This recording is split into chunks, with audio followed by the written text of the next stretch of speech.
and what's and whys and wherefores. Here you'll find your what-nots and therefores. So come on along, let's find out what's going on. Where's and when's and who's and what's it's. No matter what your taste, you can trust it's the place where you can find all your new Disney news.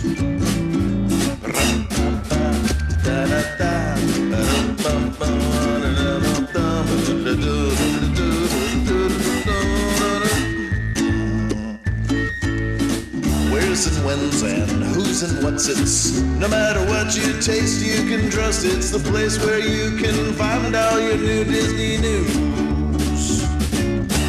Welcome to the Sweep Spot Podcast, current events edition as of October 27, 2023. How's it going, Ken? Oh, it is going, Lynn. It is going, and I'm so happy to be here for this episode of our current events edition. That's right.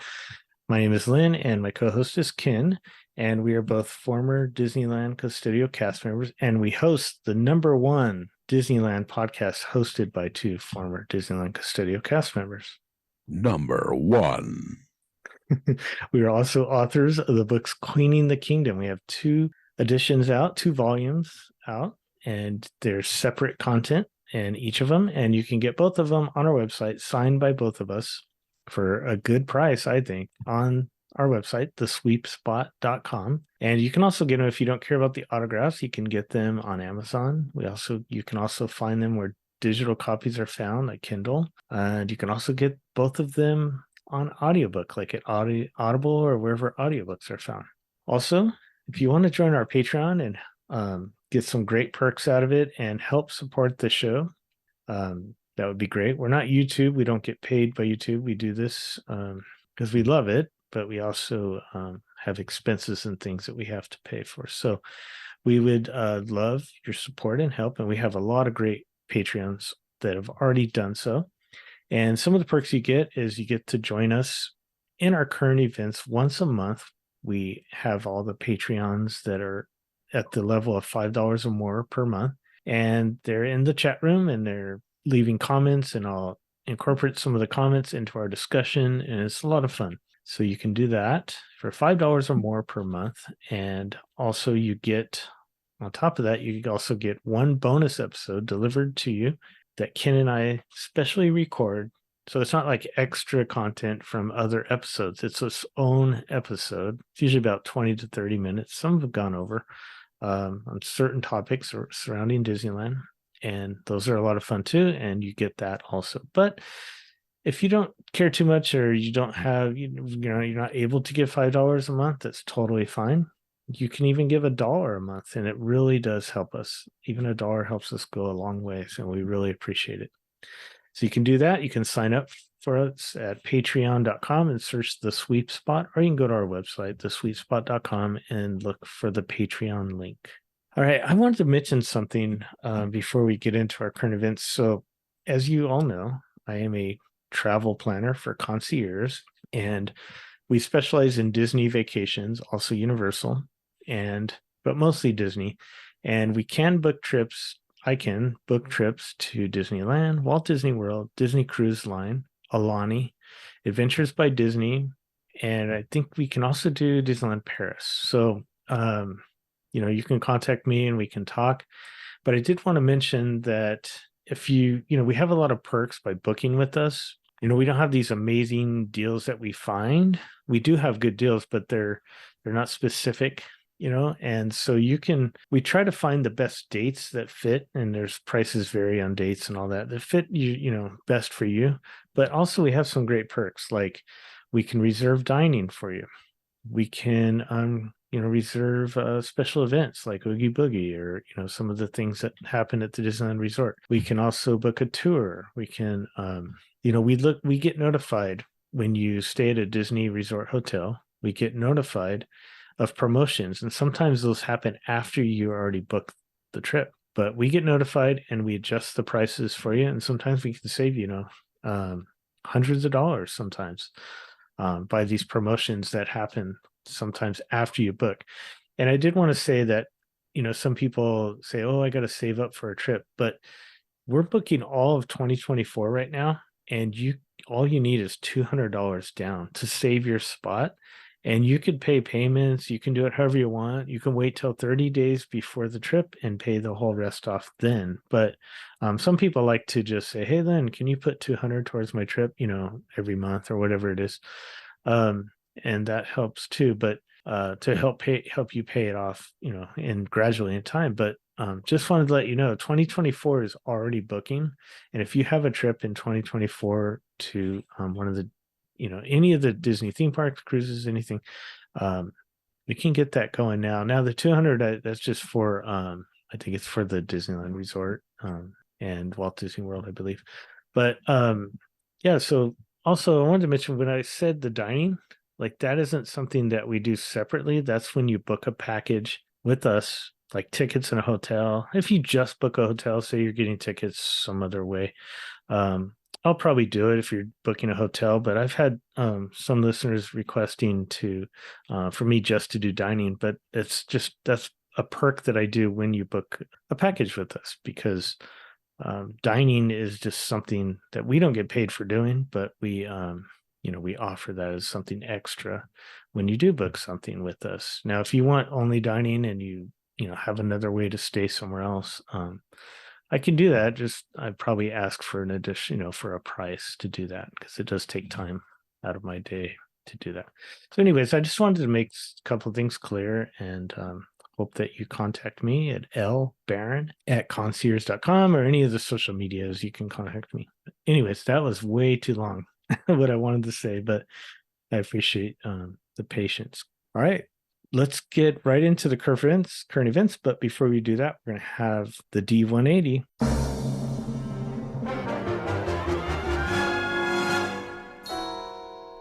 Hello, everyone. This is Eric Johnson with Concierge, and welcome to the D180. While Ken and Lynn cover all things Disneyland, in the D180, we take a spin around the rest of the Disney universe, and we do it in 180 seconds. Let's jump right in. We start our adventure this week in Walt Disney World, where Disney has released its offers for members of our military. I don't normally start on a promo, but this is a big one for our active and retired service members. Most nights from January 1st, 2024 through December 20th, also 2024, have big discounts for military members. These are discounts on park tickets, and they're pretty great. If you qualify, make sure you get in touch with one of our planners to learn all of the details. All right, on to Epcot. Moana's Journey of Water is now open, and by all accounts, it's delightful. This is a walk-through attraction with interactive water effects throughout. It's a lush landscape with plenty to see and play with. Lines seem to be pretty reasonable for a new attraction, too. Give it a look when you next visit. And hey, if you started your day in Epcot, you can hop on over to the Magic Kingdom any time of the day you want. Well, assuming you're visiting on or after January 9th, 2024. Walt Disney World is lifting its park hopping restrictions on the 9th. No longer will you have to wait until 2 p.m. to take that monorail or Skyliner between parks. Also coming back to the Walt Disney World Resort, no reservations. For regular ticket holders, no reservations will be required. Sorry, annual pass holders, you'll still have to hold out for now. But finally, also the return of a full dining plan. If you're a Disney foodie, here's your pathway to savings. I'm super excited for all of this. Disney is making it so much easier for a casual guest to go to the parks. But if you want an expert on the parks, I think I might know a few people you could call. Okay, well, what's next? I wonder if there's a chance they'll make some changes to the Genie Plus system. Okay, time to talk about the Disney Treasure. I thought I was excited about a lounge themed after 20,000 Leagues Under the Sea and another after the Jungle Cruise. I mean, I was actually excited, for real. Like, I did say a few of these ago that I would definitely spend the entire cruise in them. But now this, a haunted mansion bar?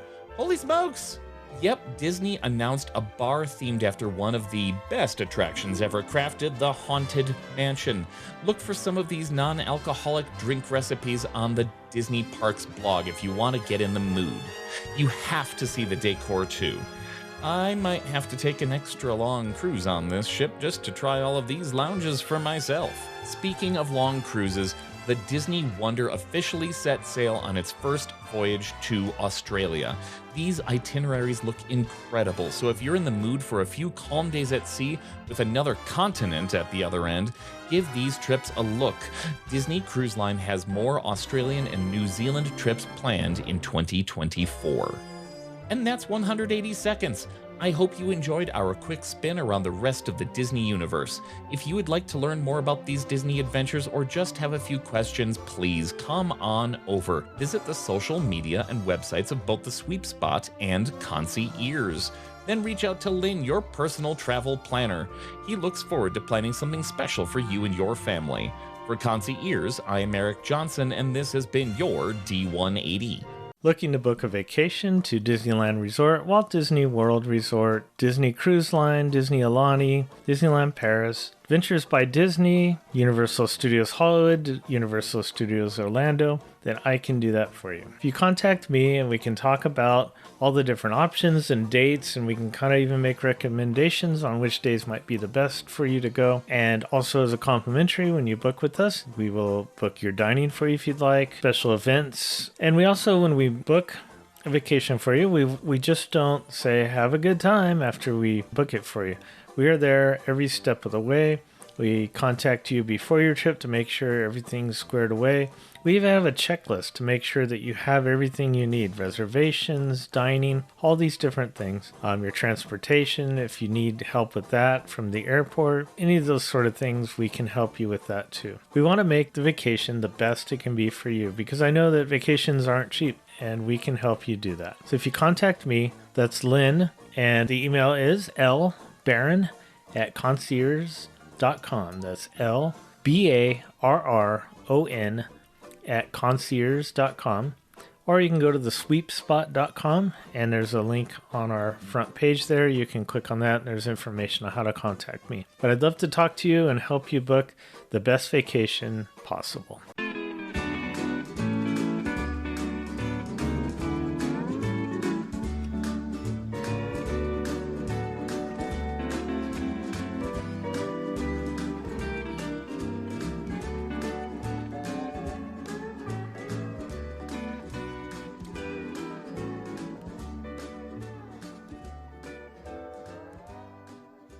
Now we're going to have the current events. Ken, what do we have? Well, Lynn, we have a few things.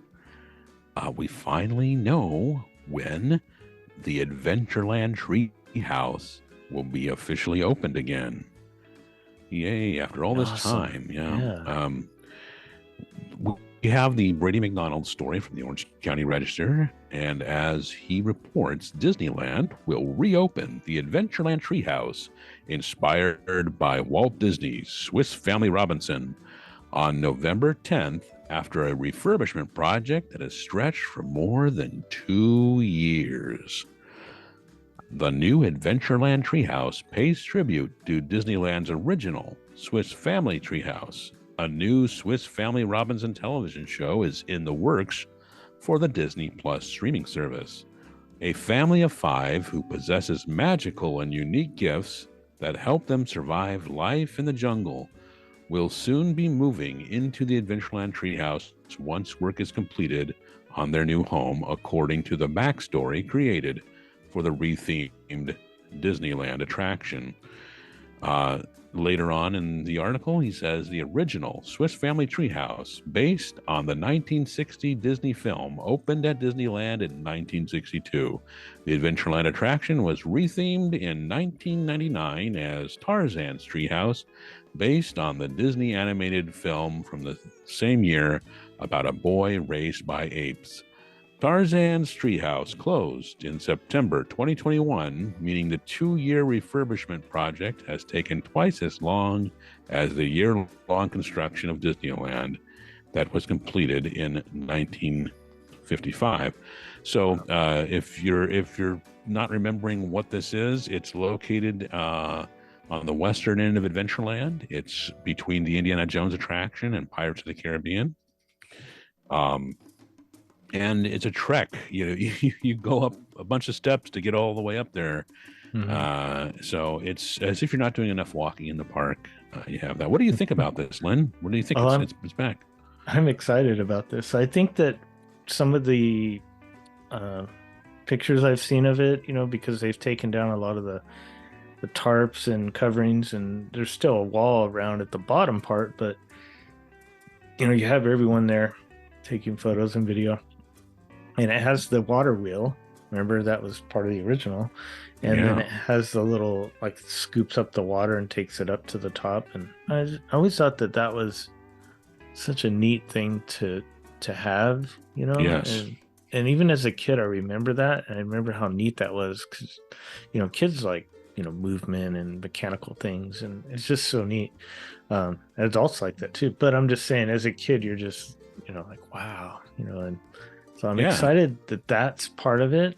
And I assume the music, I don't know if they've mentioned anything about the music, but I assume there'll be a tribute, or at least the music will be a part of it somewhere. It would be a crime not to somehow have Swiska Polka in there. Right. So I would assume they're going to.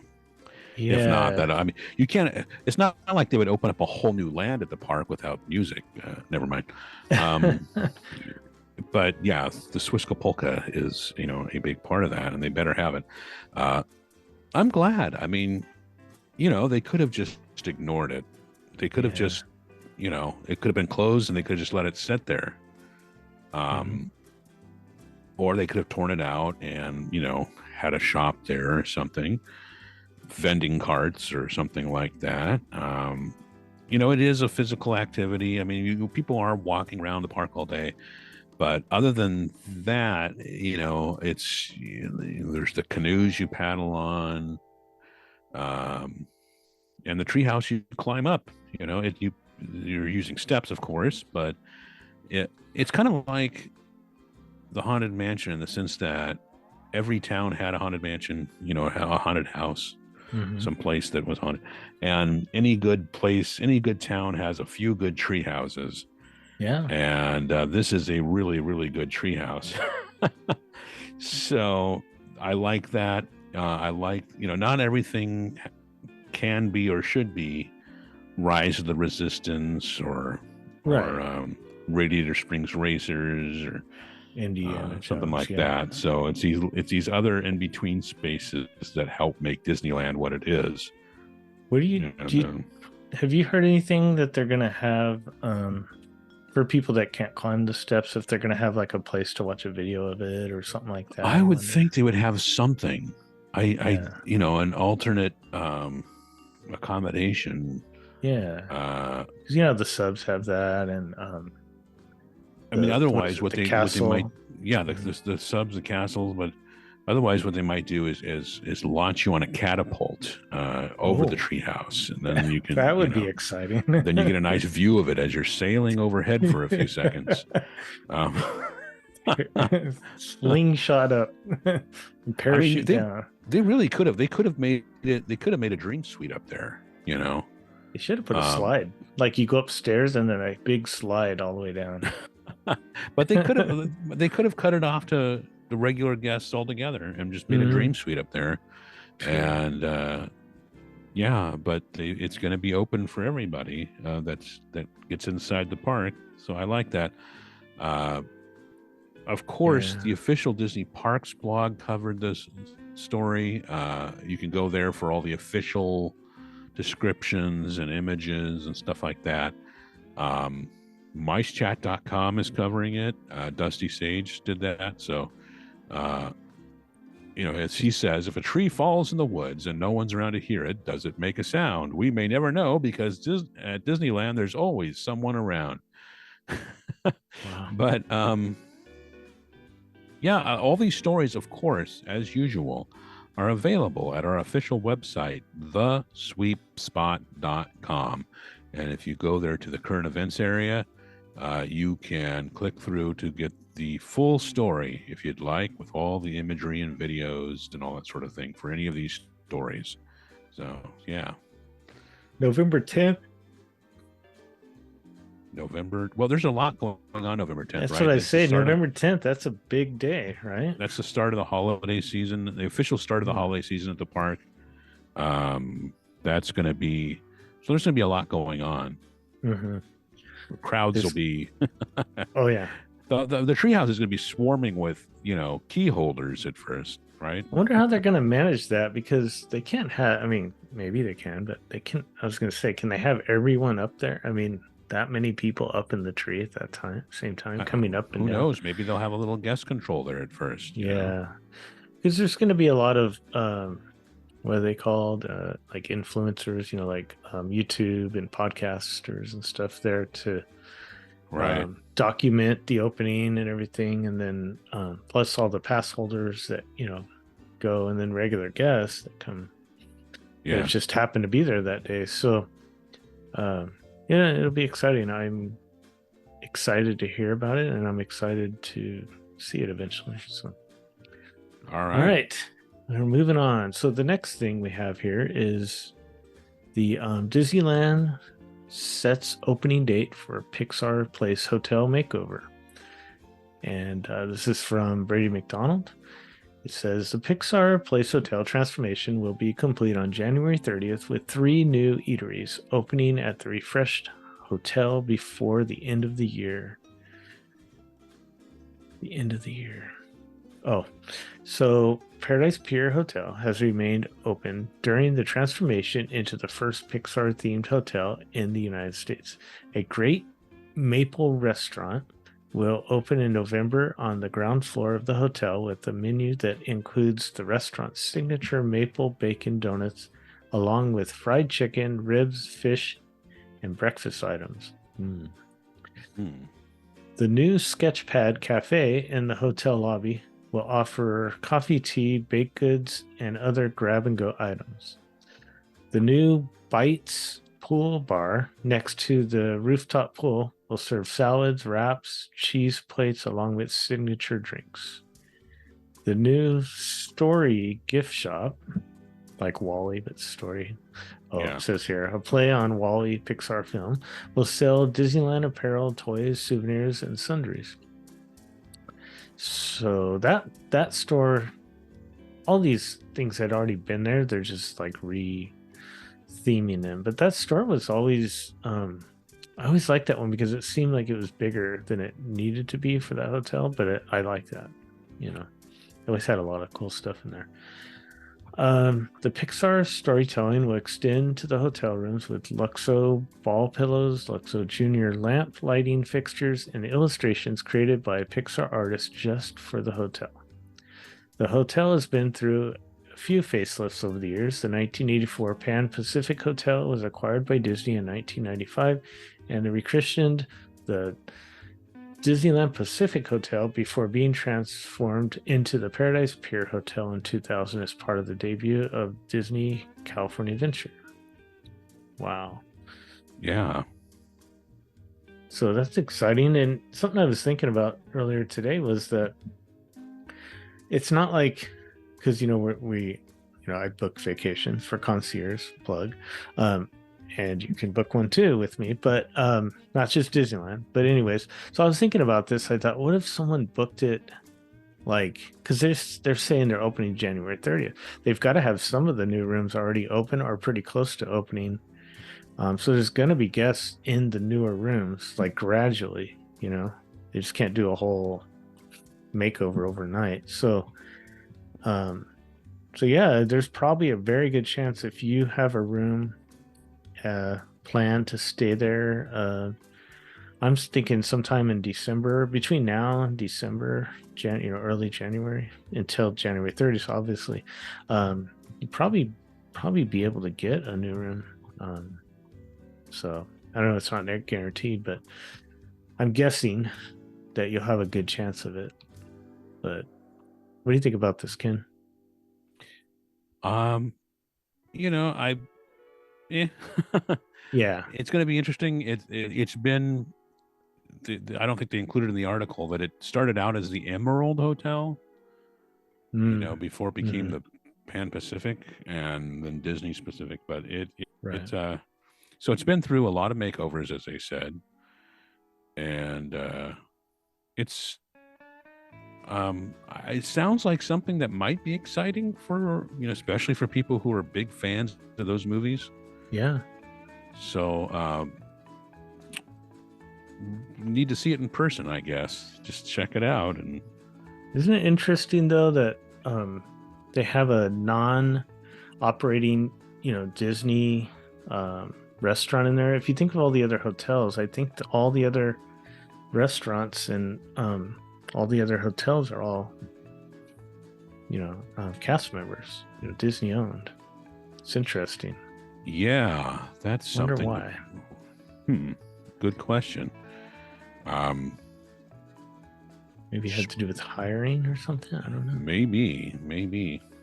Yeah. Maybe the companies made a deal that Disney couldn't pass up. Yeah. So probably, but I've heard good things. I don't know anything about this maple, but Great Maple. But I've heard that they have other restaurants in the area, right? Like Southern California, I assume. I think there's one in LA or something, but I've heard good things. So we'll see. Well, speaking of eateries, there among the lodging at the resort, the official Disney Parks blog has this from Nicole Cantori. Disney Eats Foodie Guide to New Palm Breeze Bar, opening November 2nd at the Villas at the Disneyland Hotel. So, of course, recently we've been covering that the Villas opened up, and it's not cordoned off. I mean, it's accessible to Disneyland Hotel guests, but the newest Disney Vacation Club Resort, the Villas at Disneyland Hotel, is now open at Disneyland Resort, and their brand new Palm Breeze Bar will be serving up tasty eats and sips for all guests staying at the Disneyland Hotel to enjoy, starting on November 2nd. This delightful outdoor venue will feature modern decor inspired by the imaginative artistry of Disney legend Mary Blair. As you enter this location, art inspired by some of the classic Walt Disney Animation Studios films and Disneyland Park itself will be all around you. So keep your eyes peeled while you dine. What they fail to mention is that Mary Blair had this little character that was a witch. So they have, if you look over there's the Blair Witch Project. Never mind. Whoa. But if you click through to the item, if you click through to the story, they list all their menu items, and same thing with Laughing Place covered it too, and they do the same thing. You can get a list of everything that's on the menu there, all the drinks and the food and all that sort of thing. So if you're interested, go to our website and click through. What do you think? What do you think? That's exciting. Yeah, I'm going to be staying in this hotel soon, and I will have to go check this out. You'll have to report back and tell us all about it. Yeah, I'll do it for the podcast. Yes, I'll have to pry it out of you. No, that should be fun. I'm glad that they're adding more places to get drinks and eateries and things. It's always exciting, and they definitely need it. I mean, it seems like a lot of the places, especially at Disneyland Hotel, are you have Trader Sam's over there, always very popular. So this will be nice. All right. Moving on, we have an article from Brady McDonald. Candlelight Processional returns to Disneyland for the holidays. The annual candlelight ceremony with a 600-member choir that fills Disneyland with seasonal songs and draws thousands of holiday fans anxious to get into the Christmas spirit will return to Anaheim theme park during the first week in December. Invited guests will be able to enjoy the candlelight processional at Disneyland on December 2nd and 3rd, at 5:30 and 7:45 each evening, according to Disneyland officials. While the candlelight processional can be viewed by Disneyland visitors, the park does very little to promote the event, which creates traffic problems near the front entrance.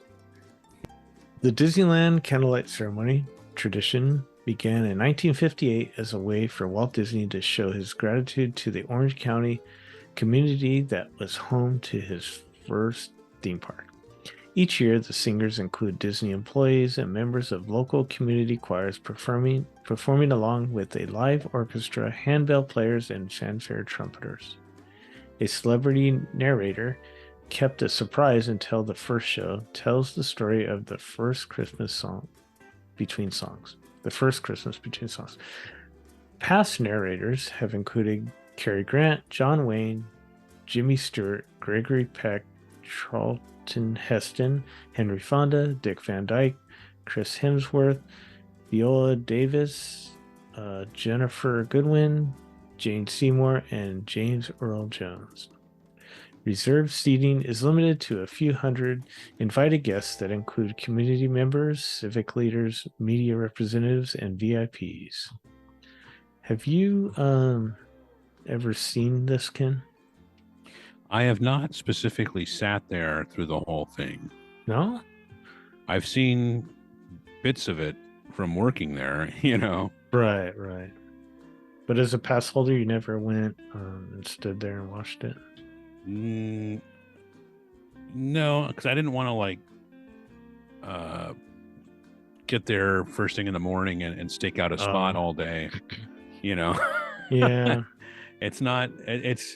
This is not intended for the general guests. You can see it if you're passing through, but it's intended for these VIPs and things like that.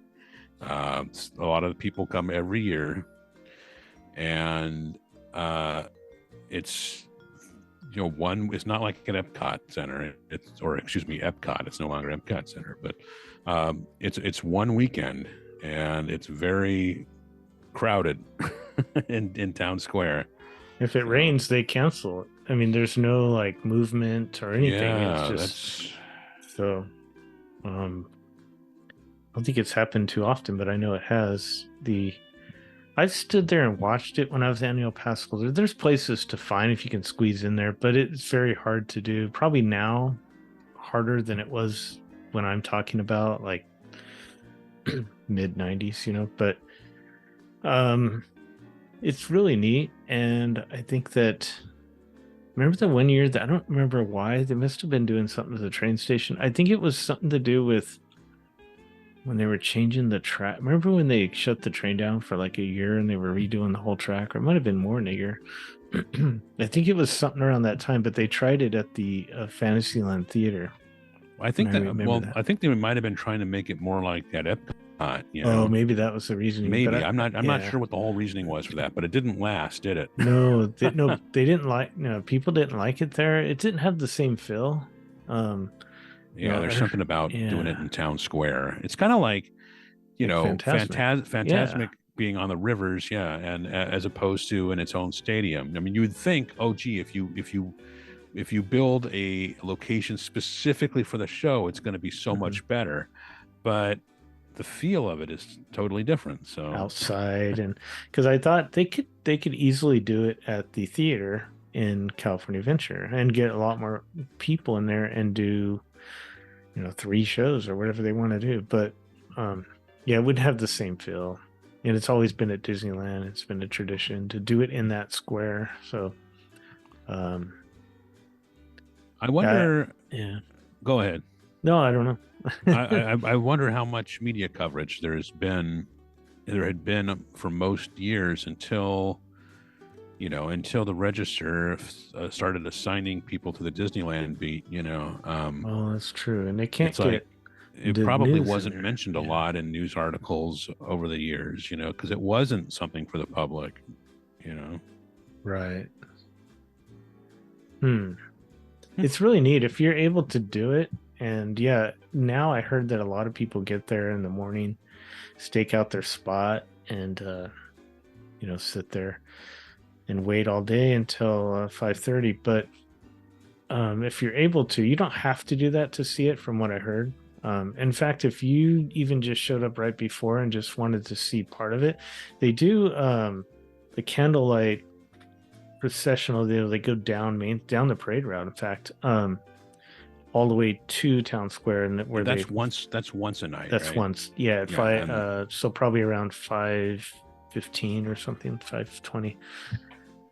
I think so. I don't know if they do it the second one. I know they didn't used to. Yeah, but I don't know. It they could might have be. changed things. I don't know. I think they only had one showing back then too, per night. So I don't know. Is it fully dark at 5:30? So yeah, so you could do that, and then they mic everything, so you can hear it all around the Main Street area, pretty much. So, yeah. One of my favorite years was when Jim Varney did it as Ernest. Oh, he did? No, Oh. I'm just. Oh, I was gonna say, wow. But yeah. So, you can imagine the James Earl Jones one. That would have been great. Yeah. And I then wonder he who they're said, gonna have this year. and then they said Luke, and then according to the Gospel of Luke. No. Anyway. All right. Moving well, on. let there be peace on earth, as they would say during the candlelight ceremony, but there's no peace in Fantasyland. Yes. Here's the Register reporting. Again, Brittany McDonald, Disneyland fight breaks out in Fantasyland with kids and strollers stuck in the middle. Yes. Kids were caught in the middle of a brawl at Disneyland as adults threw punches and delivered kicks while bumping into baby strollers during a fist fight in Fantasyland between the Monstro whale and the spinning teacups. Wait a second here. During a fist fight in Fantasyland between the Monstro whale and the spinning teacups. So Monstro got into a fight with the teacups? No, never mind. English is funny. A fight involving at least 5 adults broke out on Sunday, October 15th, in the land of the Anaheim theme park. Disneyland security responded quickly to the brief incident between guests in Fantasyland, and the party that initiated the incident was immediately removed from the park, according to Disneyland officials.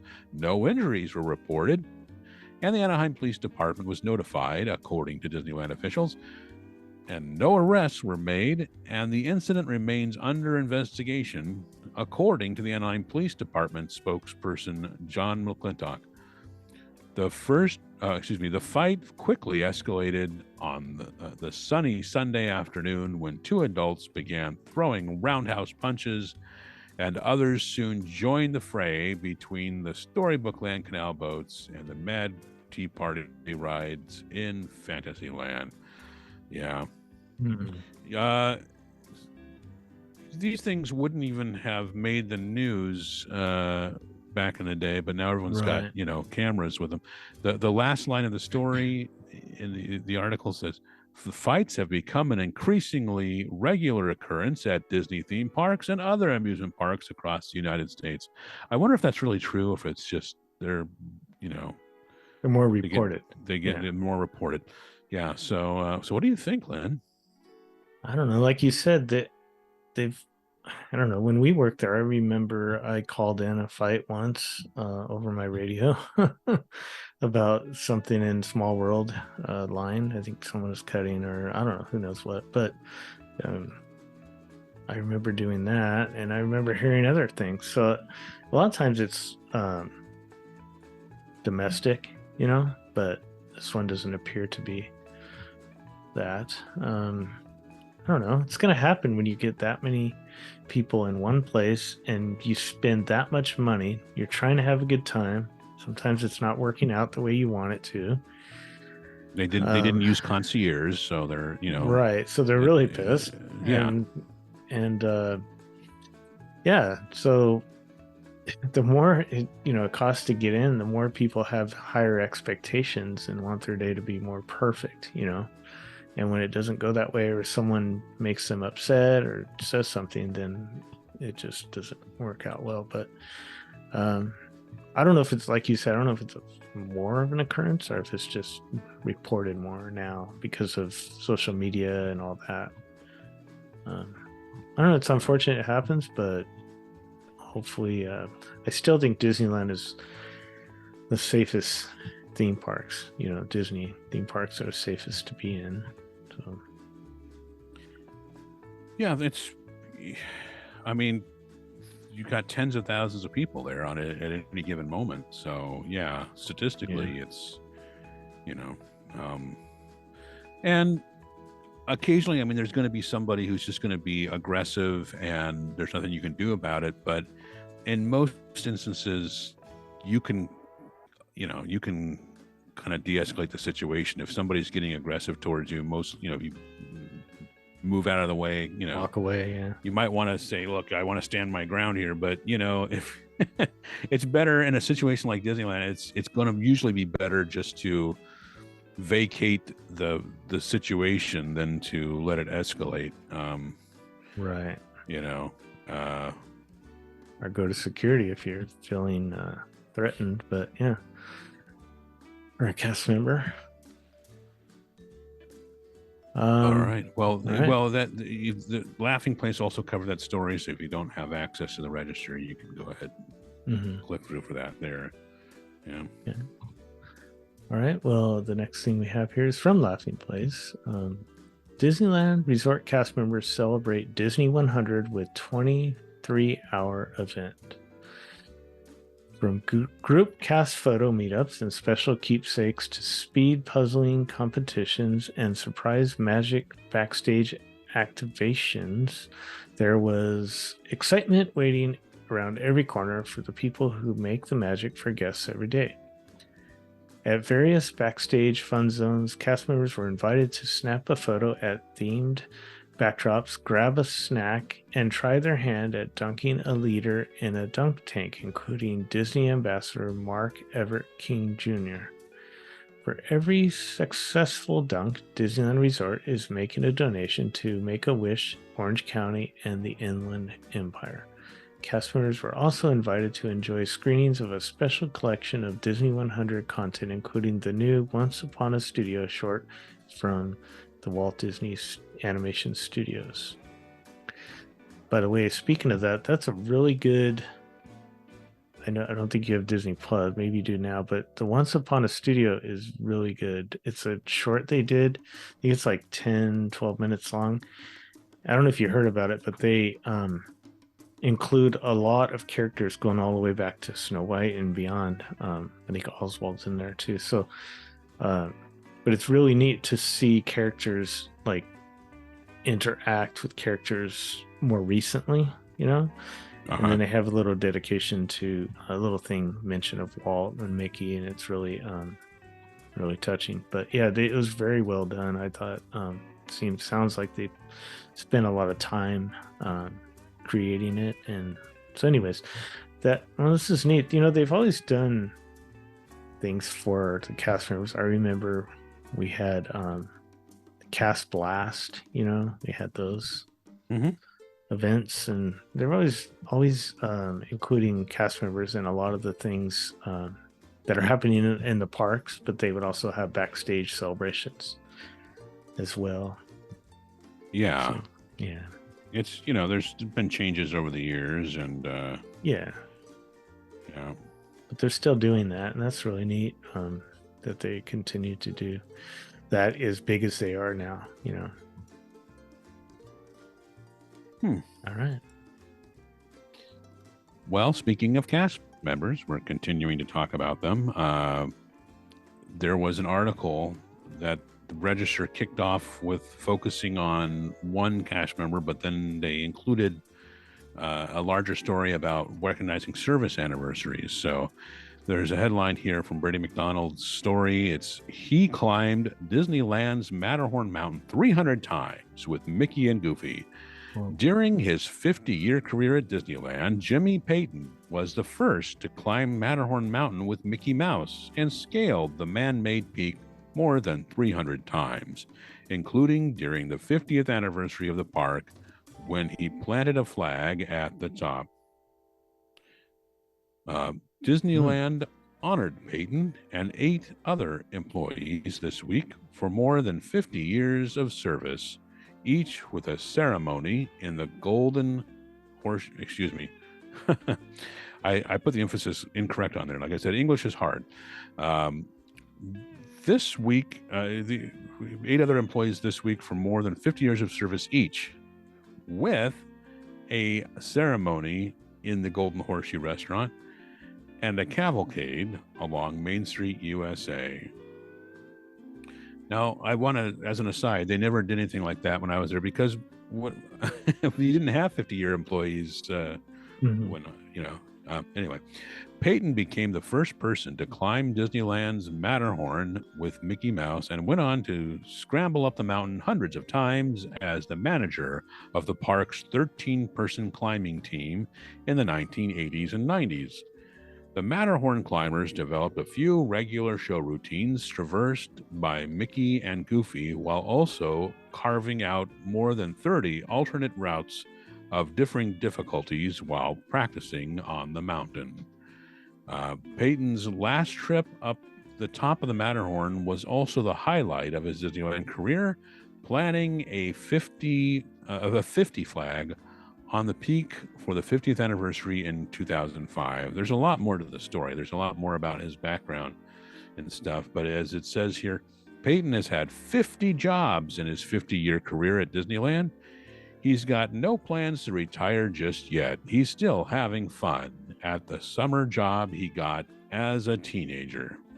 Wow. The best perk of all about working at Disneyland, Peyton met his wife, Rihanna, a Disneyland custodian, 15 years ago while she was cleaning a parade float. They've lived happily ever after ever since. It's good. I have it on good authority that it's good to marry a custodian. I think I know who that is. Okay. A Disneyland custodian. Yeah. Disneyland's other 50-year honorees include security officer Enrique Lugo, Avengers Campus retail clerk Michael Botker. He's been there for 50 years before the campus arrived. Anyway, Wow. Goofy's kitchen cook Alfredo Salas, security officer George Stetcher, Main Street USA retail clerk Leanne Tubner, and wait for it, custodian Billy Morton. Yay, Billy. Congratulations on 50 years. Wow. The 55-year honorees include staff shop lead George Montano and model mold shop lead Louis Montero. 55 years. Can you believe it? Wow. What do you think about that, Lynn? We know Billy. We do. Wow. That's crazy. 50 years. I didn't even know that Billy was that old. That's really neat, though. Yeah, I think I know the other custodian that was mentioned in the article. So anyways, just moving on here. Disneyland's, this is from KTLA. Disneyland's legal fight against Anaheim wage law nears conclusion. The lowest paid cast members at Disneyland could be getting a wage increase after the California Supreme Court refused to hear an appeal from Disney regarding whether an Anaheim wage law applied to certain employees at the theme park. At first reported by the Los Angeles Times, the state's 4th District Court of Appeal ordered raises and back pay for Disney employees known as cast members over the summer after a class action lawsuit was filed. In 2018, Anaheim voters passed a law requiring a $15 minimum wage for companies in Anaheim's resort area who enjoyed tax rebate. Agreements with the city. The measure, known as Measure L, was placed on a ballot thanks to a petition led by the Coalition of Disney Unions, the Times reported. Ahead of the election, Disney asked the city to dissolve a 45-year gate tax shield and a $267 million bed tax break for luxury hotel product that never came to fruition, the Times reported. Anaheim's city attorney initially said that the law wouldn't apply to Disney since the agreements were canceled. However, a class action lawsuit filed on behalf of the cast members begged to differ. The lawsuit claimed that the company was violating the law by failing to pay its workers a living wage. Cast members determined to be impacted by Measure L will receive retroactive pay dating back to January 1st, 2019. However, it's unclear how many cast members will be affected by this ruling or how much money they will receive. What do you think, Ken? Well, it's nice to get retroactive back pay, you know. Not going too far back, though. I was hoping it was going to go back to, 2005 or something. That would be great. Well, it's interesting. 15, I mean, Yeah. the unions have moved on from that. Mm-hmm. 15 is not, now they used to say fight for 15, but they've left that behind because, inflation and everything. But, Right. Disney will make it up by selling a few more churros, and that'll be the end of it. There it is. Yeah. And of course, again, it's a class action, so the lawyers are going to get a chunk of it. Oh, boy. Yeah. You should have gone to law school. Well, anything else to say about it? No, not really. All right. Well, let's continue the cast member theme. Iconic Disneyland voices moving on. Celebrating the legacy of Bill Rogers and Camille Dixon. And this is a story at micechat.com from Samantha Davis Friedman. And, I can kick it off by saying, ladies and gentlemen, boys and girls, yeah. Yes, it should be you. It should be the next one. There you go. That would be a dream job. But so as the article says, is there anything more exciting than hearing ladies and gentlemen, boys and girls? And more recently, hello, friends. While you're at Disneyland, everyone knows it means something magical is about to happen. For the last 32 and 11 years, respectively, the voices that share the happy news have belonged to Disneyland park announcer Bill Rogers and his wife, DCA park announcer Camille Dixon. But only for a little while longer, because they're moving on to new exciting projects due to casting changes at the Disneyland Resort. What does that mean? I don't know, and I'm not going to speculate. Okay. I think they're bringing in, I think they're bringing in Jerry the King Lawler to be the, no, just kidding. Whoa.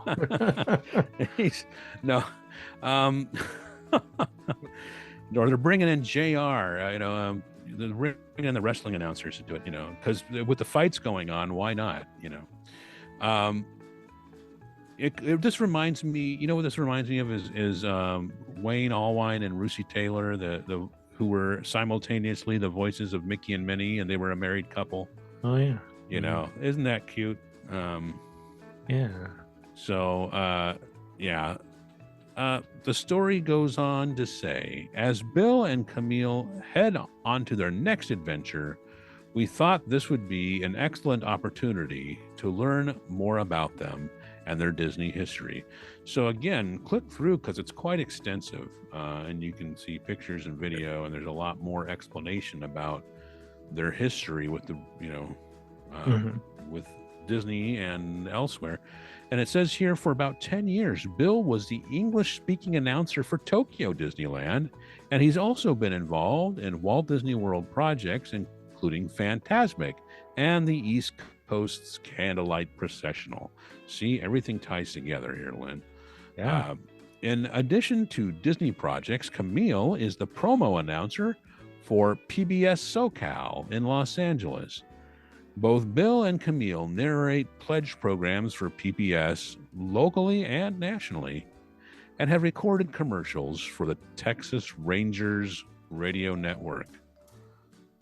They're also working with Disney Editions on a book about voiceover at the Walt Disney Company, and it's currently in the research phase.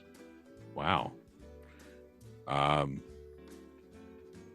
I still think of Jack Wagner, and I still think of Mark Dennis and all these other voices that, the park has had over the years. So, I'm not kidding. That would be a dream job. If I could land that gig, I would, that would be a dream come true. I could say, ladies and gentlemen, boys and of course they changed the language, so now it's like, friends or dreamers of all ages, Disneyland has now ended its normal operating day. Get out. No. I'm sorry. Please get out. Yeah, remember we used to joke around about that. About if they said Mickey Mouse said that. Yeah, that would be great, Ken. Let me see what I can do. See who I know and get you. Yeah, in use your connections to get me that gig, okay? Okay. I'm sure they would make me quit being co-host of the Sweep Spot, but or special guest star of the Sweep Spot. But yeah, wouldn't it be worth it though? Yeah.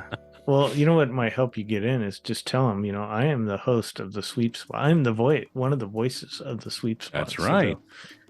I go, oh yeah, I'm surprised they haven't. I'm surprised they haven't knocked on my door already. I mean, Yeah. Well, they don't have your address here. Let me get it. Tell them. secret undisclosed location. Yeah. Well, cool. That's neat. They will be missed with that. But it's I bet their voices will be there. I mean, they won't be recording new stuff, but I'm sure their voices will be, there for a long time. Could be the recordings, especially if Disney's captured it in AI. They can just use the computers to do it. That's the real reason they haven't contacted me. Yeah, they're gonna have you and I back in the park as an AI. All right, moving on here. This is from the OC Register. How much are Magic Key annual pass holders worth to Disneyland?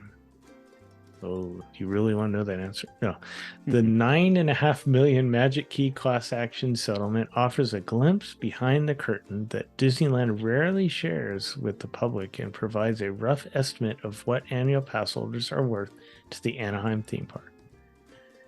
Crunching the numbers, the Dream Key costs pass holders about $3.83 per day. An amazing bargain compared to the $104 to $194 visitors pay for daily admission. Well, that's if you went every day, right? Yeah. The $9.5 million settlement represents just under 7% of the $144.7 million Disneyland raked in from 103,435 Dream Key pass holders in 2021. Wow, that's a lot. The settlement offers the first official headcount of Magic Key annual pass holders, a number that Disneyland has carefully guarded for decades. What the settlement doesn't reveal is the full size of the annual pass holder army. Disneyland breaks the Magic Key passes into 4 tiers.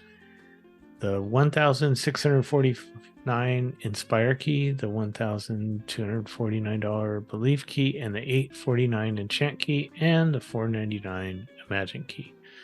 If the 4 Magic Key tiers were divided equally, Disneyland's annual take would be $439.2 million from 413,740 pass holders.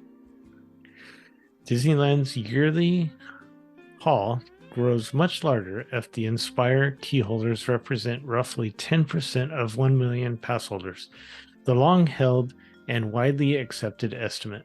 If the 3 lowest Magic Key tiers were divided equally, Disneyland's 1 million pass holders would drop $949.7 million annually into Disney's coffers. Annual pass holders comprise an estimated 50% of Disneyland's attendance, according to the UBS financial analyst. Wow, that's pretty high.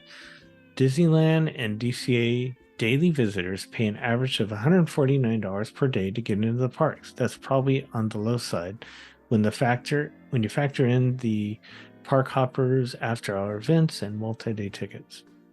If 12.95 million daily visitors came to the parks in 2022, that works out to 1.9 billion walking through the front gates, with the slightly higher 14.3 million daily visitors in 2019. Disneyland's annual gate revenue jumps to 2.1 billion. Adding up the back of the napkin math, Disneyland brings in a staggering 2.3 billion to 3 billion annually from Magic Key pass holders and daily guests. Wow. But I think that's just admission. That's not Right. that's not counting Comp tickets and things, right? Parking. I see what you're saying. Yeah. Food, merchandise, churros, Magic or Genie Plus. Lightning lanes. Buying Lightning Lane, front of the line, to bypass the line. I mean, that's just admission, right? Wow. So, yeah, it's quite lucrative, but it takes a lot to run the parks. Oh, yeah. It takes a lot to run the resorts, but they make money off of it for sure. Yeah. I mean, you realize if you go visit certain other parks, you realize non-Disney parks, you can get an idea of just how much Disney, they try to staff things fully to help people. You've got the greeters at the various attractions, things like that you often don't see at some other places. Oh, yeah. So they spend money. Yeah. All right. Well, with all this extra income, maybe they'll start working on Tomorrowland, right? We can dream. We can dream our dreams for. Okay. Anyway, Disneyland has nearly twice as many expensive dates as cheap days after ticket price increase. And this is a more Brady McDonald analysis. Boy, they cover Disney like every day over there. Disneyland has nearly twice as many high-priced dates, 132, as low-priced days, 71, on the calendar through April. 2/3 of the dates through April fall into the 3 most expensive tiers, with the remaining 1/3 of the dates in the 4 least expensive tiers, according to an analysis by News Nation reporter Scott Gustin. So far, there are 25 days on the Disneyland calendar at the cheapest $104 price point through April 2024, about 12% of the available dates. Disneyland's calendar only stretches through April at the moment, so the ticket price mix could change over the last 8 months of 2024. Consumers are facing funflation in all types of entertainment, from live concerts to sporting events to theme parks, according to CNBC. Disney told CNBC that theme park price increases are in line with inflation. Yes. Well, I would say if you're looking for the best deals, I would say again go with Lynn, with Concierge.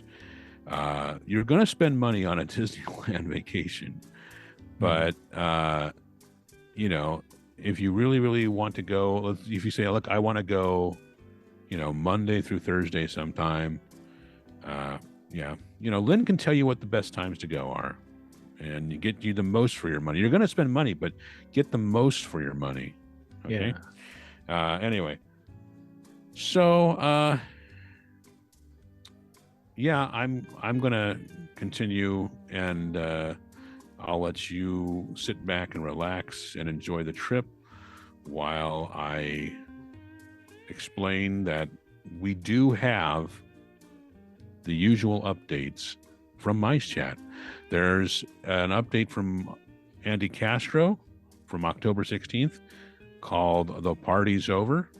And here it says, Happy Disney 100, or is it? The party may have been forgotten here in Anaheim, but don't worry, there's always a Disney history party happening at Disneyland.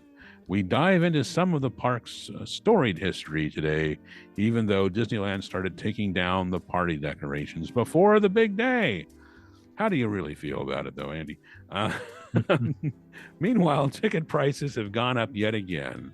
Some droids stopped by Galaxy's Edge, and the first signs of the holidays have appeared.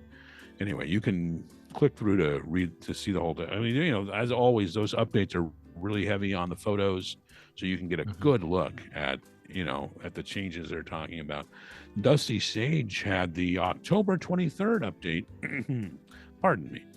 And it said, snowfall, pumpkins, and missed opportunities. And as he starts it out here, step with us into a world where holidays collide and Disneyland's seasons dance side by side.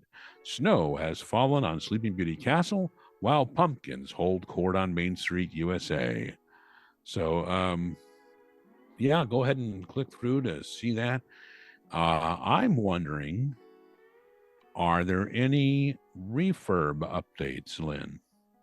Oh, believe it or not, you would think this time of year there would, you know, everything would be almost fully up and running. That's not the case. So let's start off. So we have It's a Small World. You know, we've reported that that's down to change over to the Small World holiday, and that will reopen on November 10th, along with everything else. Seems like the Centennial Park up in Toontown returns this Monday, the 30th. But Goofy's How to Play Yard goes down until November 10th. So that's, what, a week, 2 weeks? So Mark Twain Riverboat is still down and no return date as far as the calendar goes out. Redwood Creek Challenge Trail is down, and that will return November 10th. That goes down. I wanted to say that goes down on the 1st of November. So, it's been down as Redwood Creek. It's been for the Oogie Boogie Party. They've been using that. So, anyways, this one's interesting. Astro Orbiter down November 27th and no return date. Indiana Jones Adventures down November 27th. And it's reopening on December 1st. So about a week on that one. That's interesting because it just had that long closure, you know. So they have another week here. They must have to do something that they need before the holidays, or before things really kick in. So the holidays. And Credicoaster is down November 27th and will return on the 2nd. So just a few days for that one. But that's all I have, Ken. All right. I'm glad we're caught up. We do these current events episodes every 2 weeks generally. The other weeks we have our main topic episodes, you know, that go into history, or we interview a cast member who's, you know, retired or has moved on from the resort, and or authors. I mean, you know, we like to cover everything, the past and the present, and discuss the future as well. So if you haven't done so already, do follow and subscribe to us wherever you can, you know, YouTube, Apple Podcasts, wherever you like to listen to podcasts. That way you don't miss an episode. You stay up to date on everything that's happening, and you hear history of Disneyland that you might not have heard before. So, and spread the word and tell people we're here. Bookmark our website. Go visit that. There's lots of good stuff there. And yeah. Yeah. Well, that was a lot of news, but there always is things going on at Disneyland. Well, thanks for listening.